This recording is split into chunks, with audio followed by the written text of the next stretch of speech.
Hello and welcome. India and Israel relationship is on an upswing. And yet, there was a time in history when it was called stillborn. What has changed? Where are we headed? Who better to answer these questions than Prime Minister of Israel, Benjamin Netanyahu? Welcome, sir. Thank you. Good to be with you. How has been the trip, sir? What are the takeaways? A historic trip following a historic trip. The historic and groundbreaking trip of Prime Minister Modi to Israel. The first time in thousands of years of Jewish culture and Indian culture that an Indian leader came to the land of Israel. And I'm honored to have the opportunity to reciprocate that trip. And I think the relationship is, I called it made in heaven, but consecrated here on earth. We did a lot of consecration here. But what exactly? For example, there was a time after independence for good 40 years, we did not have diplomatic relationship. Even after that, there was certain caginess in the Indian establishment to be seen with Israel. What has changed? Is it Prime Minister Narendra Modi? I think it's two things on the Indian side. It's the rise of India as a global power, something that we watch with great admiration and appreciation.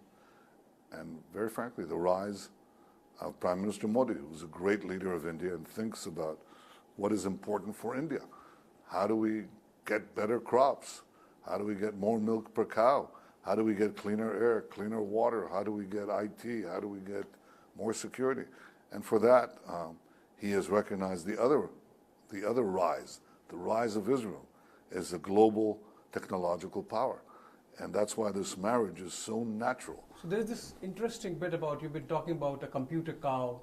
The computerized cow. Yeah, yes. Computer agriculture. It's true. So in India we know holy cow. What's this computer cow? This is another holy cow, but we have, if you ask people which cow gives most milk per cow on earth, and most people will say it's a Dutch cow, it's a French cow, whatever. It's not. It's an Israeli cow because every moo is computerized. Do we see that in India? Well, we're now going to see it. We're now going to see it. We see it in other areas of agriculture. We see it in what I just saw in a center of excellence of transmitting Israeli know-how in farming, where Indian farmers, one after the other, rose and said, "Thank you, Israel, for helping us increase our income 4 times, 5 times." Just by teaching things and how to deal with seeds, how to deal with irrigation, how to deal with other techniques of agriculture, which empowers the Indian farmer. And I'd like to see that replicated. I said to Prime Minister Modi, let's have this for millions of farmers. Let them be able to seize the future now. And he's very enthusiastic about it because it's really his push, his initiative that I can partner with. So agriculture, technology, defense, of course, is another area of cooperation. India happens to be the biggest purchaser of Israeli equipment. Does it just stay at buying a trade relationship, or you think that Israel can come and make in India? Yes, we can. We have no problem with that at all. In fact, our strength is not our own manufacturing. It's we generally export knowledge. This is what we export. Right. And India can be, the Make in India concept fits very well with our own ideas. So, and I don't mean only on the security side, I mean on everything. Right. And it's a great combination. Right. By the way, also for third markets. I understand, absolutely. So, while we're speaking on defense, just one question on this issue of spike deal. It was a spike, but is it back? Prime Minister Modi informed me that it's back on the table. It's being discussed. I cannot say more than that. Right. And I hope it's concluded satisfactorily. Prime Minister, we are speaking from Taj Hotel in Mumbai. It was witness to a horrific incident in 2008. In ways, as United States, as India, Israel also was a victim in that incident. You are a personal witness to it. You went to the Chapel House today. How do you see your partnership with India on the issue of terrorism? I think the terrorists are fighting us on a global front, and I think we have to form a global front against them. But I'm convinced that they will not win the day. We'll ultimately defeat them because the power of free societies, if they muster their resolve and cooperate with one another, is greater than these terrorists.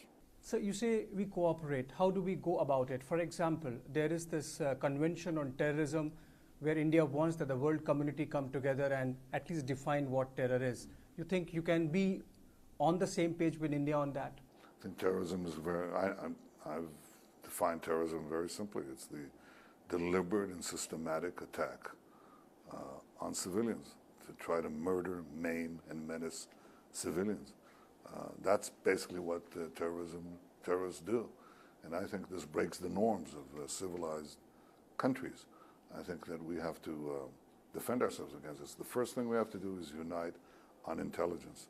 Nobody provides intelligence on the international scene better than Israel's intelligence services. And I'm very proud of that because we've saved the lives of many, many people in dozens of countries. And we'll continue to do that. Right. So, but there are some nations, that would not buy into this narrative. You have them in your neighborhood, we have them in our neighborhood. The man who was masterminding this terror attack in Mumbai in 2008 has been charge sheeted today by an Indian court, and he roams free. How do we convince that segment of Committee of Nations that do not harbor terror? Well, first let's try to get as many nations subscribe to the definition that I just gave, because often they try to fudge it. They try to say, well, one man's terrorist is another man's freedom fighter. No, terrorism is not defined by who perpetrates it and for whatever cause. It's defined by the nature of the act, the wanton, murderous attack on civilians. That's terrorism, and should be unacceptable across the board. Once you get a consensus on that, even though it may not be universal, but a broad agreement on that, we're well on the way of defeating this problem. You cannot cure a disease if you don't diagnose it correctly. Sir, I'll come to my second last question, possibly. Palestine. I was reading your Bar Ilan speech. Does it still remain a template for a solution? Yes, I think the Palestinians should have all the powers to govern themselves and none of the powers to threaten our existence. And I think that this is an offer that they haven't picked up yet. In fact, it seems like they go away from it. They go away from peace. They run away from peace. Our hand is extended in peace, and I hope it will be reciprocated one day. But I'm encouraged by the change that we've seen in the Arab world towards Israel.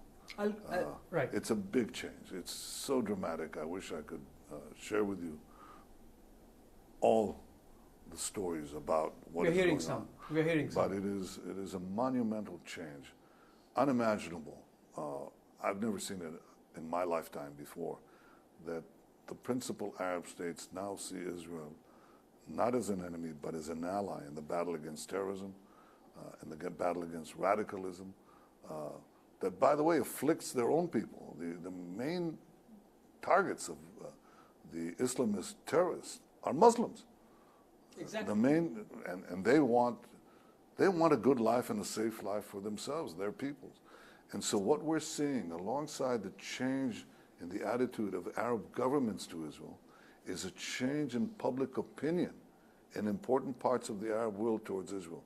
That to me is the most promising thing. Hasn't happened yet in the Palestinians, but it's happening in broad segments of the Arab world. So are you satisfied with the dehyphenation that India has done between Israel and Palestine, with Prime Minister Modi visiting Israel and only Israel last time and possibly only Ramallah this time? Well, we have a great ally our tremendous ally called the United States of America.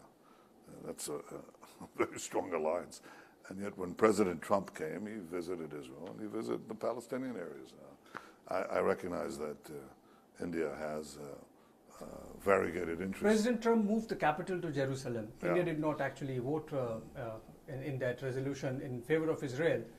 But you think that that could have helped further? Well, I think it takes time to have in many countries to have the voting in international bodies reflect the great strengthening of bilateral ties. But that will come to, and it's begun to a certain extent with Pakistan India. is a little unnerved that Israel, India, and United States are coming together. Well, we have a natural bond of democracies, but this great relationship that we have, this great friendship that we have between Israel and India is not geared against another country. It's geared for the betterment of our peoples, to give them a life of promise and a life of security. So it's not against something, it's for something. And I have to say one other thing. I think that Prime Minister Modi is a great leader of India, but I think he's also a great world leader. And I think that his conception of strengthening the Israeli-Indian friendship and the relationship is geared towards the interests of India, but I think it serves a larger purpose in strengthening a bond between democracies. That's just as important for the future of the world as anything else. My last question. Is it first time you are coming up close with Bollywood? Oh, yeah, I'm going to. And what are the plans? Actually, to take a big selfie. With whom? Any favorites? Yeah, they're all, they're all great stars. Amitabh Bachchan, maybe. Yeah, I think he's expected to come, and I think he has, I thought I was something. I had, I have a few million followers. He has 30 million followers. That's a big deal. Right. And with the rest of the Bollywood stars, more. I think they're more than Hollywood stars by now. They're in terms of numbers, maybe. I think so. And, right. We love Bollywood. We love India. And you want them to be there in Israel? Yes, we have. We've had, I think, one production, and I don't want many. 1,000 would be enough. Right. Thank you. Thank you so much. Thank you. Thank you so much. Thank you.